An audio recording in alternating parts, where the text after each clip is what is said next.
నమస్తే ఫ్రెండ్స్, నేను మీ Shravani Harsha. Welcome back to our channel. ఇవాళ మన కథ చివరి తీర్పు. నేనైతే గివ్అవే గురించి ముందు చాలా వీడియోస్లో చెప్పానండి. చాలామంది కామెంట్స్ చేశారు. వాటిల్లోంచి నేను 5గురికి గివ్అవే ఇద్దాం అనుకున్నాను, కానీ అస్సలు 5గురు పేర్లు తీయడానికి నాకు చాలా కష్టంగా అనిపించిందండి. నేనైతే 7గురు పేర్లు సెలెక్ట్ చేశాను. రాని వాళ్ళైతే అస్సలు డిసప్పాయింట్ అవ్వద్దు. ప్రతి నెల ఇక్కడ నుంచి గివ్అవే ప్లాన్ చేస్తున్నాను నేను. ఆ నేమ్స్ అయితే ఆల్రెడీ షార్ట్ వీడియోలో ఇచ్చానండి. ఇప్పుడు ఈ లాంగ్ వీడియోలో కూడా చివర్లో ఇచ్చేసాను. డీటెయిల్స్ అన్నీ చివర్లో చెప్పేస్తాను. ఈరోజైతే కథలోకి వెళ్ళిపోదాము.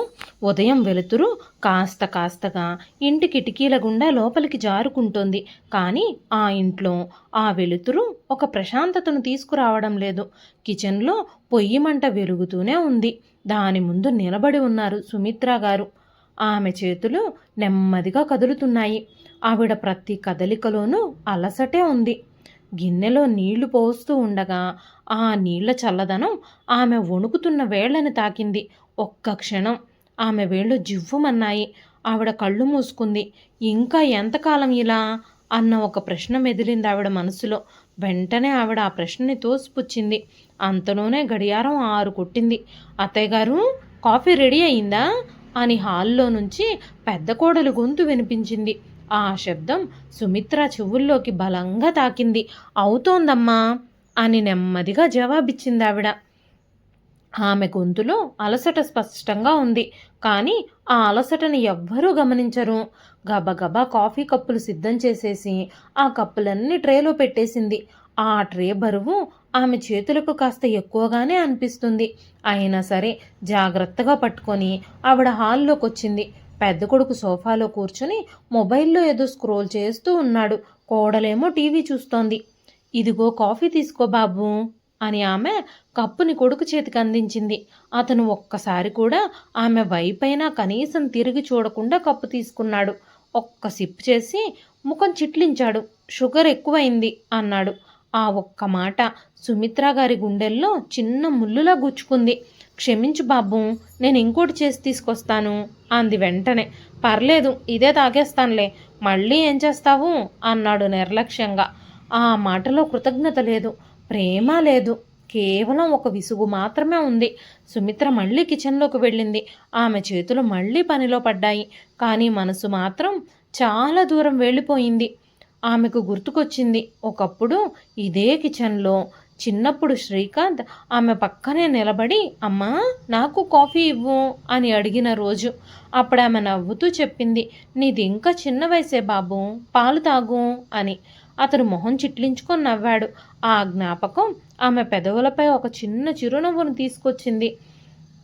కానీ వెంటనే ఆ చిరునవ్వు మాయమైపోయింది. ఇప్పుడు అదే పిల్లాడు ఆమె చేసిన కాఫీలో లోపాలు వెతుకుతున్నాడు. రోజు నెమ్మదిగా సాగుతోంది. ఉదయం నుంచి సాయంత్రం వరకు పని పని పని. ఎవ్వరూ కూడా చాలా అలసిపోయావు కూర్చో అనరు. ఎవ్వరూ కనీసం అలసిపోయావా అని కూడా అడగరు. సాయంత్రం అయ్యేసరికి సుమిత్ర కాళ్ళు పూర్తిగా బలహీనంగా మారిపోయాయి. ఆమె కాసేపు గోడ కానుకుని నిలబడింది. అంతలోనే కోడలొచ్చి చూసింది. అత్తయ్య గారు, ఇంకా డిన్నర్కి సంబంధించిన వంటలు స్టార్ట్ చేయలేదా అని అసహనంగా అడిగింది. ఇప్పుడే చేసేస్తానమ్మా అన్నారు సుమిత్ర గారు.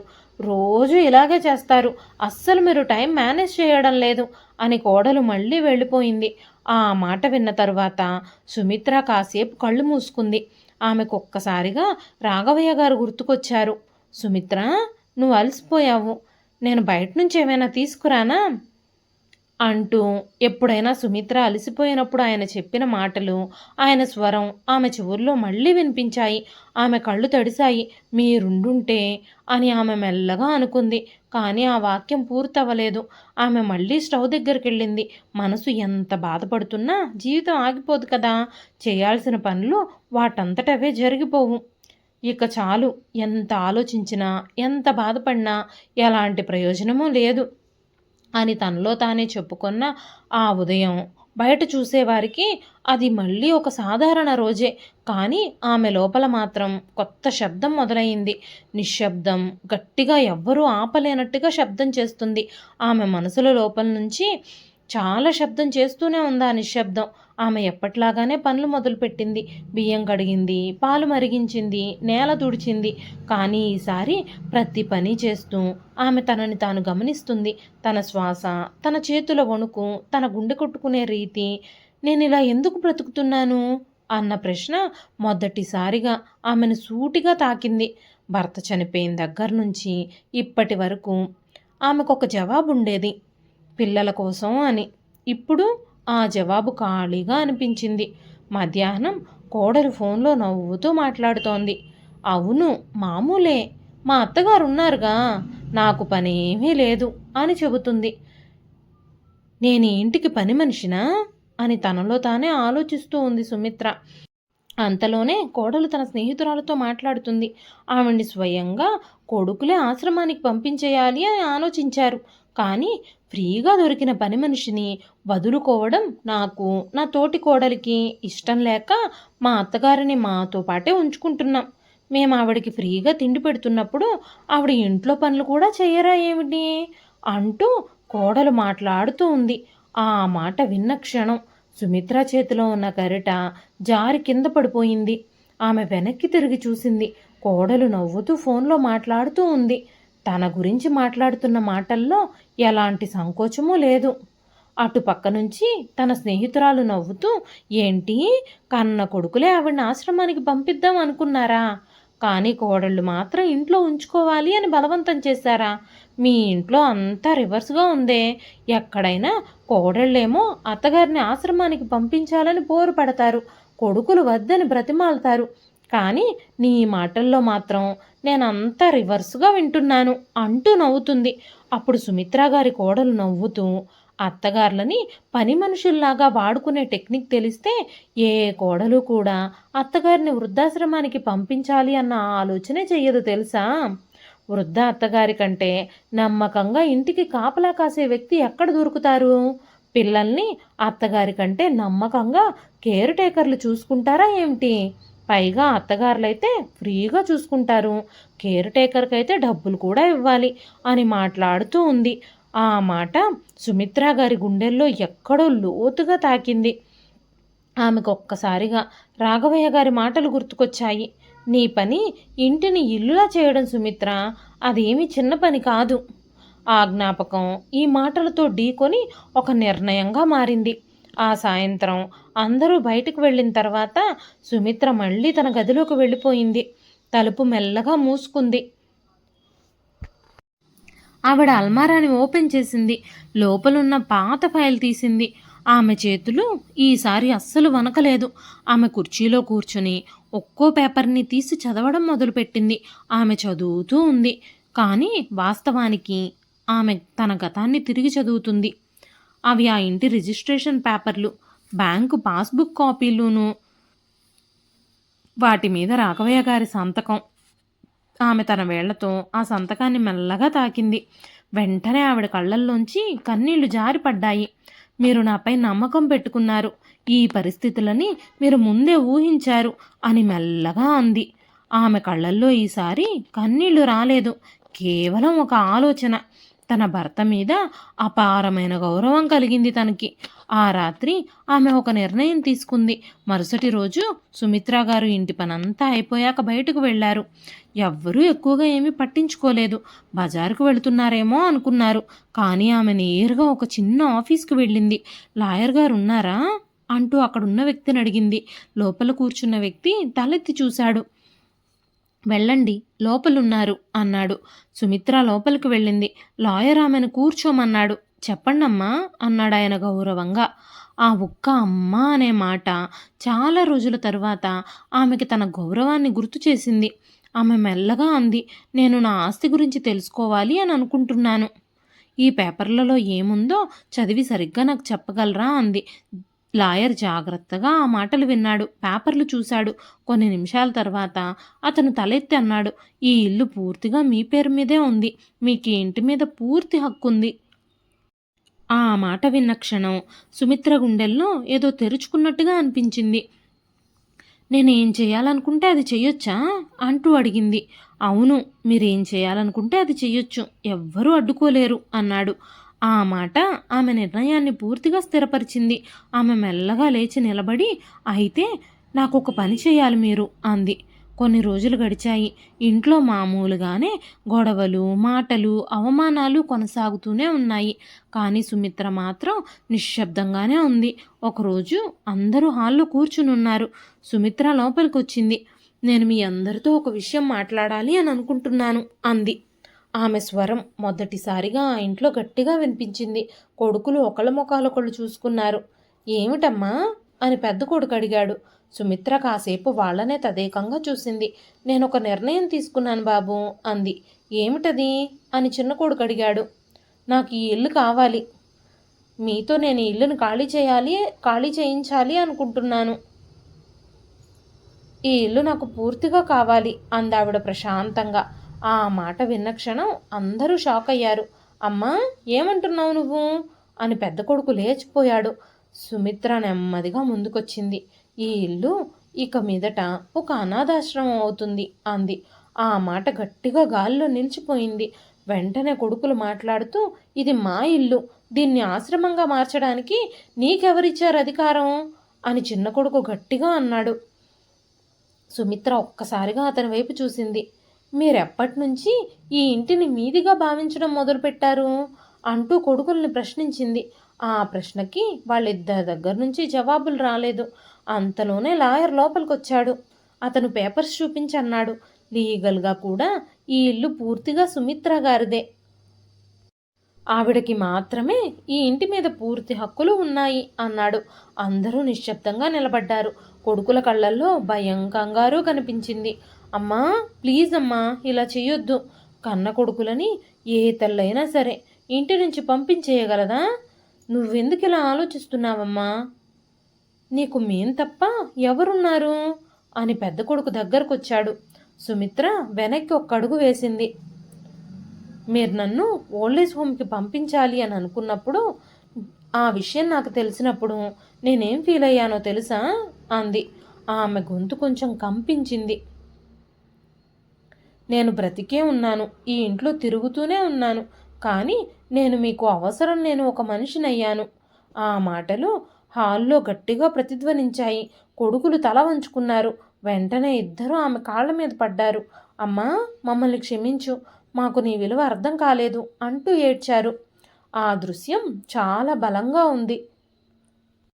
కానీ సుమిత్ర కళ్ళల్లో కన్నీళ్లు రాలేదు. ఆమె కాసేపు వాళ్ళని చూసింది. మీరు నేర్చుకోవాల్సిన పాఠం ఇది అంది. ఆమె వెనక్కి తిరిగింది. నేను ఆల్రెడీ నిర్ణయం తీసుకున్నాను. ఎలాంటి పరిస్థితుల్లోనూ నా నిర్ణయం మారదు. ఇకపై ఈ ఇల్లు ఎవ్వరూ లేని వాళ్ళది మాత్రమే అంది. కొన్ని నెలల తరువాత ఆ ఇంటి రూపం పూర్తిగా మారిపోయింది. గేటు మీద బోర్డు, రాఘవయ్య ఆశ్రయం. లోపల పిల్లలు పరుగులు తీస్తున్నారు. వృద్ధులు కూర్చొని మాట్లాడుకుంటూ ఉన్నారు.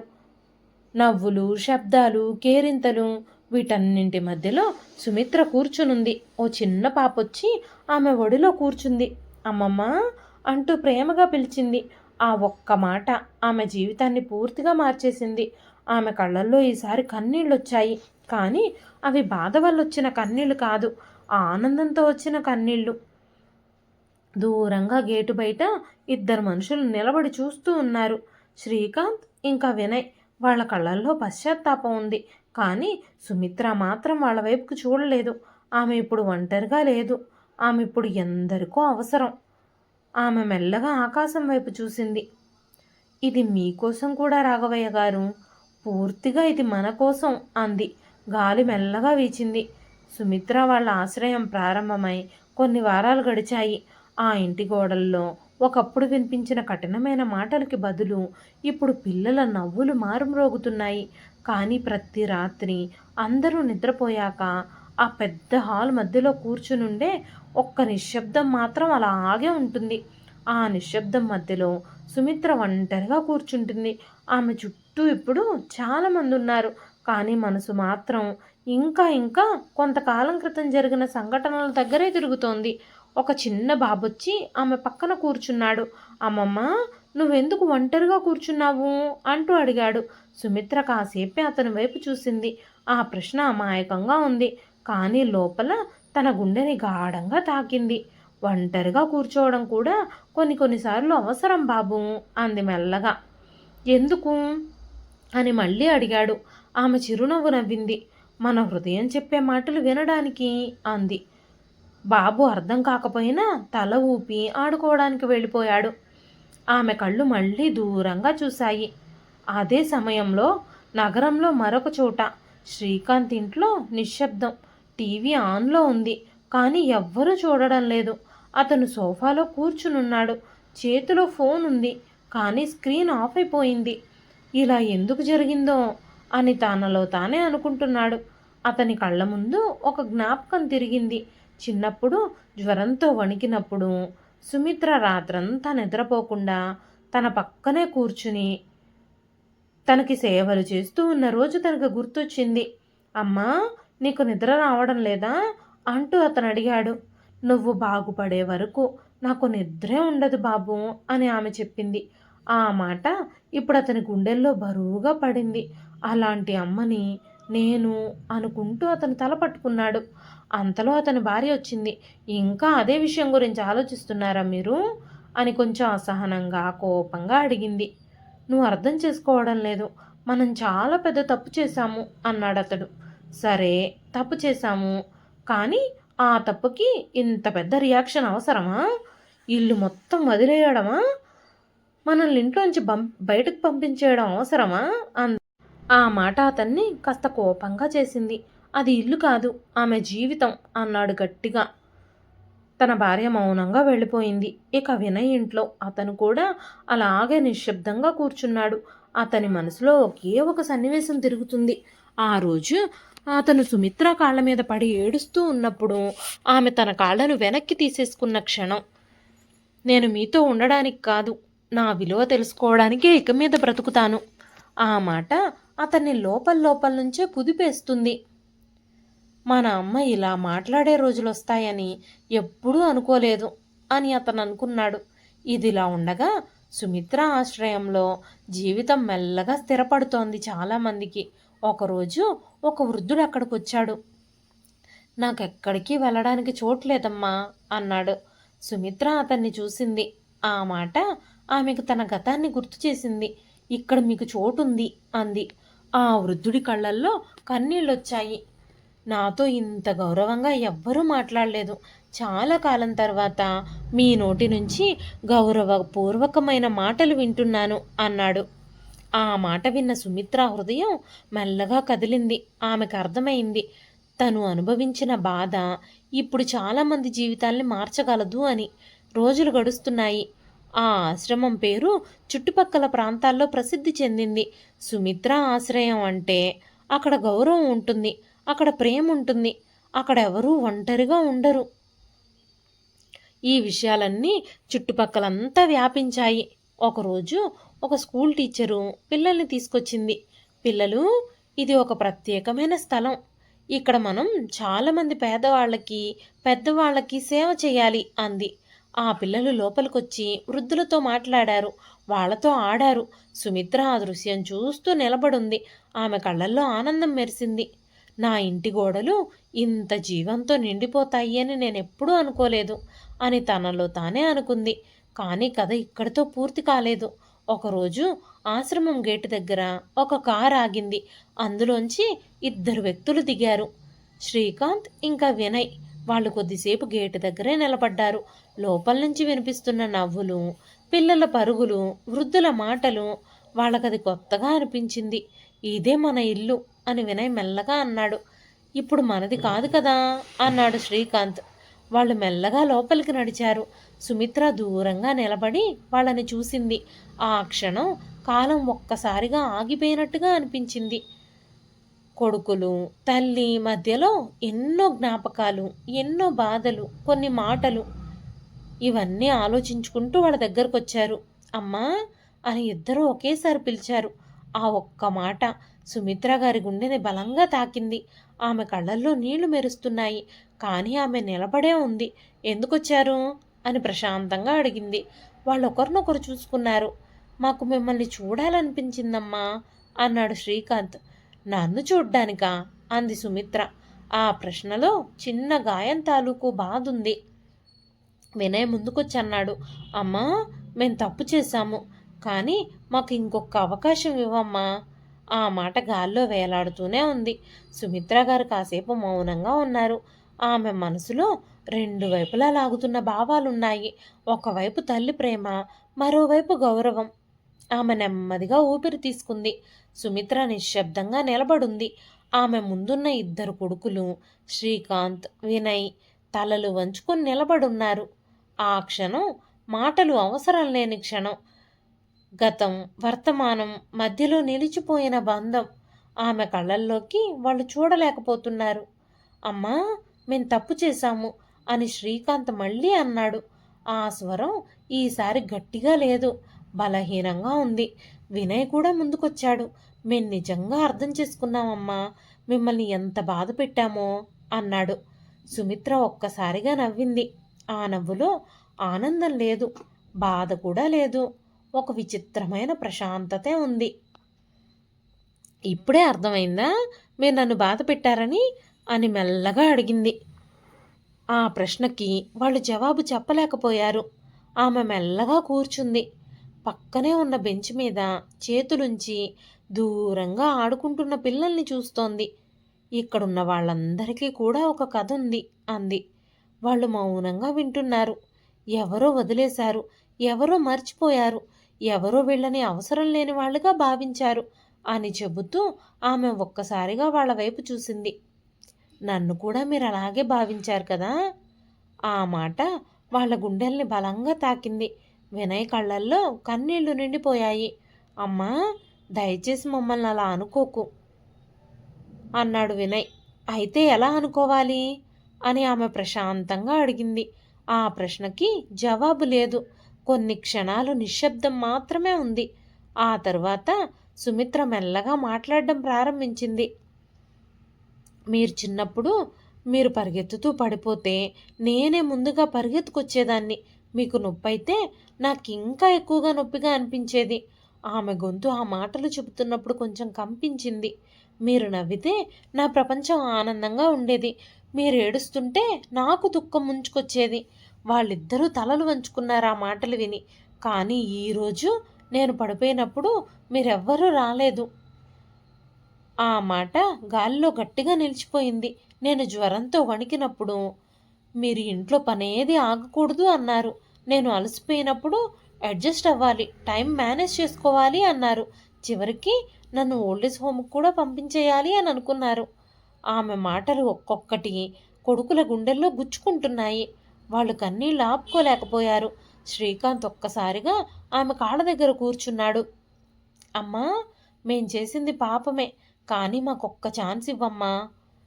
వినయ్ కూడా పక్కనే కూర్చున్నాడు. మేం మారిపోతామమ్మా అంటూ చెబుతున్నారిద్దరూ. నిజంగానా అంటూ సుమిత్ర వాళ్ళని చాలాసేపు చూసింది. ఆమె కళ్ళల్లో ఇప్పుడు కన్నీళ్లున్నాయి. మారడం మాటల్లో కాదు బాబు అంది. ఆమె మెల్లగా లేచింది. మీరు నిజంగా మారాలంటే ముందు మిమ్మల్ని మీరే చూడాలి, మీలో ఉన్న ఆలోచనల్ని మార్చుకోవాలి. వాళ్ళు తలలూపారు. అమ్మా మేమేం చేయాలి అని వినయ్ అడిగాడు. సుమిత్ర కాసేపు ఆలోచించింది. ఆమె కళ్ళు ఆశ్రమం వైపు తిరిగాయి. పిల్లలు నవ్వుతూ పరుగులు తీస్తున్నారు. ఒక వృద్ధుడు కూర్చొని కొంతమంది పిల్లలకి కథలు చెబుతున్నాడు. ఆ దృశ్యం చూసి ఆమె మనసులో ఒక నిర్ణయం వచ్చింది. మీరు నిజంగా మారాలి అని అనుకుంటే ఇక్కడికి రండి అంది నెమ్మదిగా. వాళ్ళు ఆశ్చర్యంగా చూశారు. ఇక్కడికొచ్చి ఇక్కడున్న వృద్ధులకి పిల్లలకి సేవ చేయండి. ఇక్కడి వాళ్ళ బాధల్ని అర్థం చేసుకోండి. అప్పుడు మీరేమిటో కూడా నాకు అర్థమవుతుంది. ఆ మాట వాళ్ళకి ఊహించని సమాధానం. అమ్మా మేము నిజంగా ఈ పని చేస్తాం అని శ్రీకాంత్ అన్నాడు.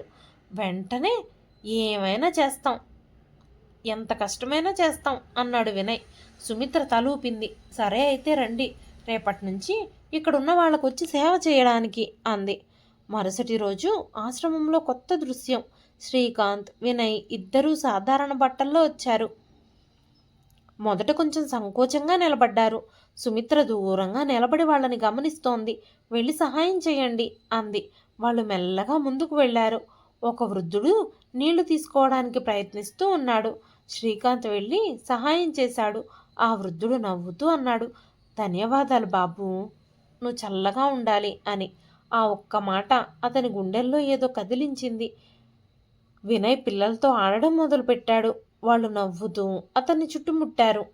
అన్నా, నాతో ఆడు, నాతో ఆడు అంటూ ఓ చిన్న పాప అడిగింది. ఆ నవ్వులు, ఆ అమాయకత్వం వాళ్ళ మనసుల్లో ఏదో మార్చడం ప్రారంభించాయి. రోజులు గడుస్తున్నాయి. వాళ్ళు ప్రతిరోజు వస్తూ ఉన్నారు. మెల్లగా నిజంగా మారుతూ ఉన్నారు. ఆ మార్పు మాటల్లో కాదు, వాళ్ళ పనుల్లో కనిపిస్తోంది. ఒకరోజు శ్రీకాంత్ ఒక వృద్ధుడి కాళ్లకు నూనె రాస్తున్నాడు. ఆ వృద్ధుడు నెమ్మదిగా అన్నాడు, నా కొడుకు కూడా ఒకప్పుడు ఇలాగే చేసేవాడు బాబు. ఆ మాట విన్న క్షణం శ్రీకాంత్ చేతులు అలాగే ఆగిపోయాయి. కన్నీళ్లు మెల్లగా కింద జారిపడ్డాయి. సాయంత్రం సుమిత్ర ఆ దృశ్యాన్ని చూస్తుంది. ఆమె కళ్ళల్లో గర్వం ఉంది, కానీ ఇంకా పూర్తిగా క్షమ లేదు.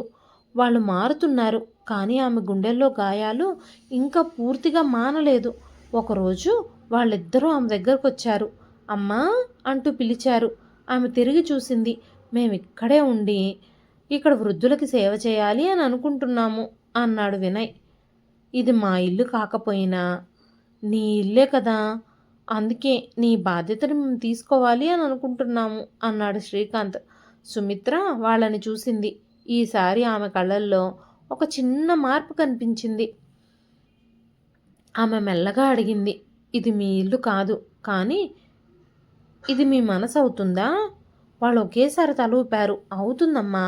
సుమిత్ర చిరునవ్వు నవ్వింది. ఆ నవ్వులో ఈసారి క్షమాపణ కూడా ఉంది.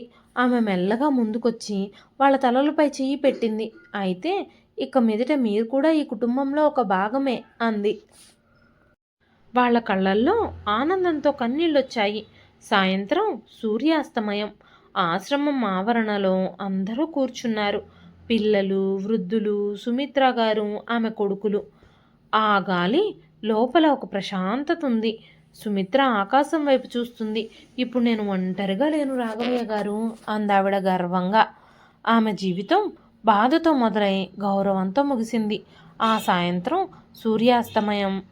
సూర్యుడు కాస్త ముదురు రంగులోకి జారిపోతూ ఉన్నాడు. ఆశ్రమం ఆవరణలో ఒక విచిత్రమైన ప్రశాంతత ఉంది.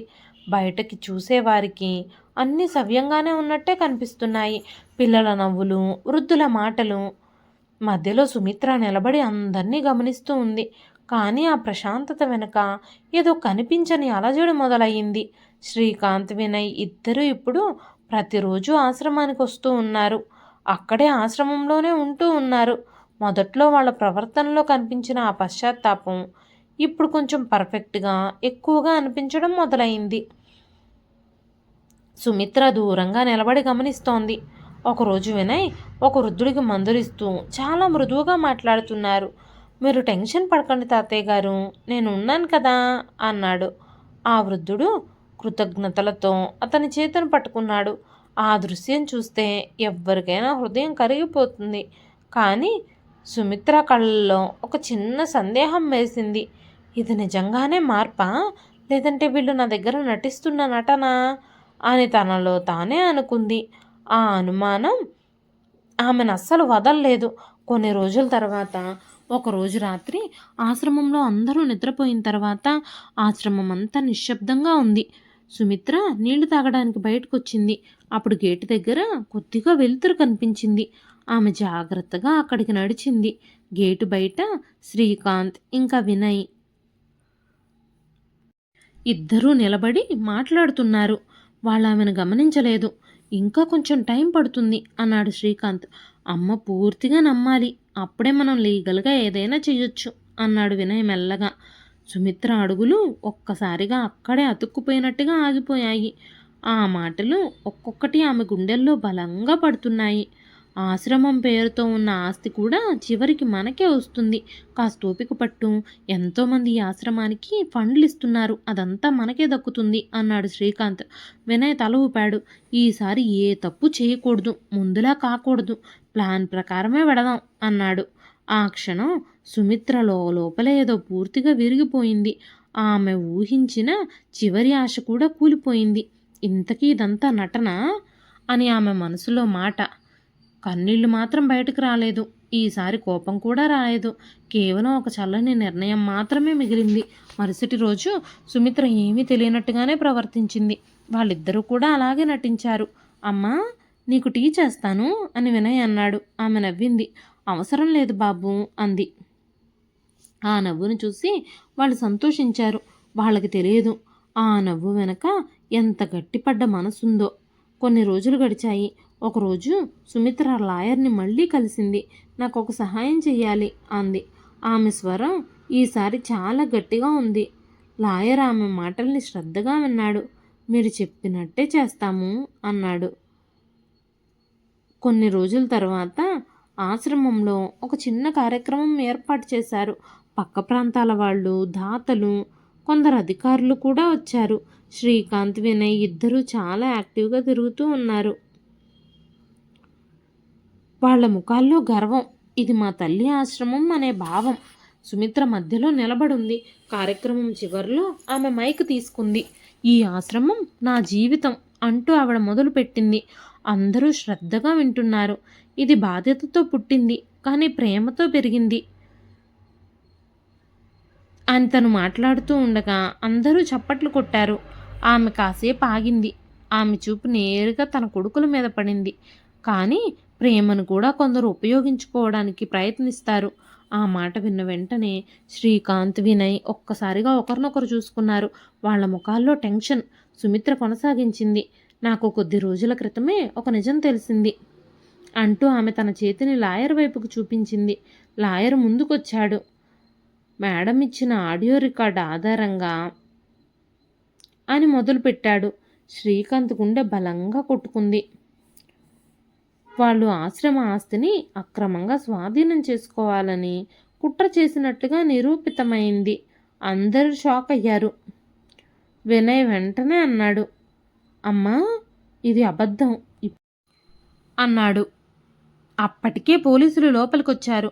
శ్రీకాంత్, వినయ్, మీపై చట్టపరమైన చర్యలు తీసుకుంటున్నాం అన్నారు. ఆ క్షణం వాళ్ళిద్దరూ పూర్తిగా కంగారు పడ్డారు. అమ్మా, నువ్వే ఇలా చేస్తావా అంటూ కేకలు వేశారు. సుమిత్ర వాళ్ళని నిశ్శబ్దంగా చూసింది. ఆమె కళ్ళల్లో కన్నీళ్లు లేవు. నేను మీ తల్లినే, కానీ నాకు న్యాయం కూడా తెలుసు అందావిడ. వాళ్ళు దగ్గరికి రావడానికి ప్రయత్నించారు. అమ్మా, ప్లీజ్, మేము తప్పు చేశాము. ఈసారి నిజంగా ఇలాంటి తప్పు చేయము. ఈసారి కాదు అందామె గట్టిగా. ఆ మాటల్లో చివరి తీర్పుంది. పోలీసులు వాళ్ళని తీసుకెళ్తున్నారు. వాళ్ళు వెనక్కి తిరిగి చూశారు. అమ్మా అని పిలిచారు. ఆ స్వరం ఈసారి నిజంగా బాధతో ఉంది. సుమిత్ర కళ్ళు ఒక్క క్షణం తడిచాయి. కానీ ఆమె వెనక్కి అడుగులు వేయలేదు. పోలీస్ వాహనం వెళ్ళిపోయింది. ఆశ్రమం ముందు మళ్ళీ నిశ్శబ్దం. అందరూ సుమిత్రని చూస్తున్నారు. ఆమె మెల్లగా కూర్చుంది.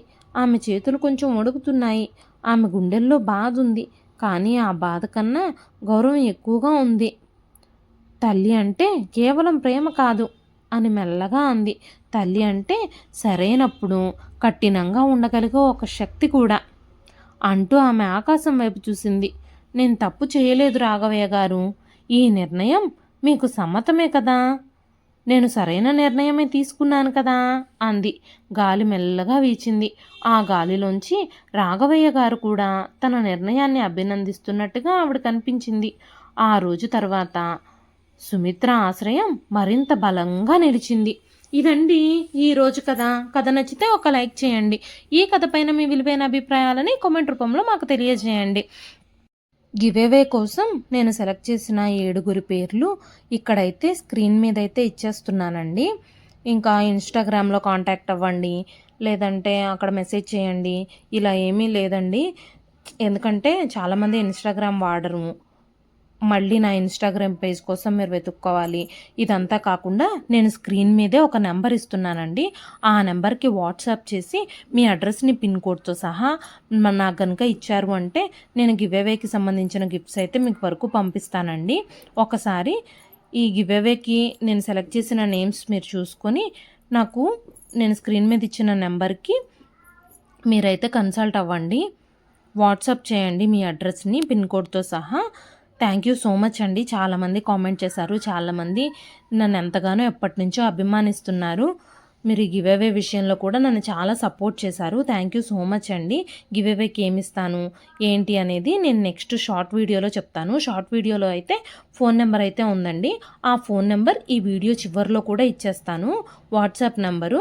ఆ నెంబర్కి వాట్సాప్ చేసి మీ అడ్రస్లు ఇవ్వండి. మీరు ఎంత తొందరగా అడ్రస్లు ఇస్తే నేను అంత తొందరగా నేను గిఫ్ట్స్ని పంపించగలుగుతానండి. థ్యాంక్ యూ సో మచ్ అండి. ఇప్పటివరకు నన్ను సపోర్ట్ చేసిన ప్రతి ఒక్కరికి థ్యాంక్ యూ. పేర్లు రాని వాళ్ళైతే అస్సలు డిసప్పాయింట్ అవ్వద్దు. నేను ఖచ్చితంగా ప్రతి నెల ఇక నుంచి గివ్ అవే ఇవ్వాలనుకుంటున్నాను. నా ప్రతి వీడియోకి మీరు కామెంట్ చేస్తూ ఉండండి. ప్రతి నెల 5గురిని సెలెక్ట్ చేసి నేను గివ్ అవే అయితే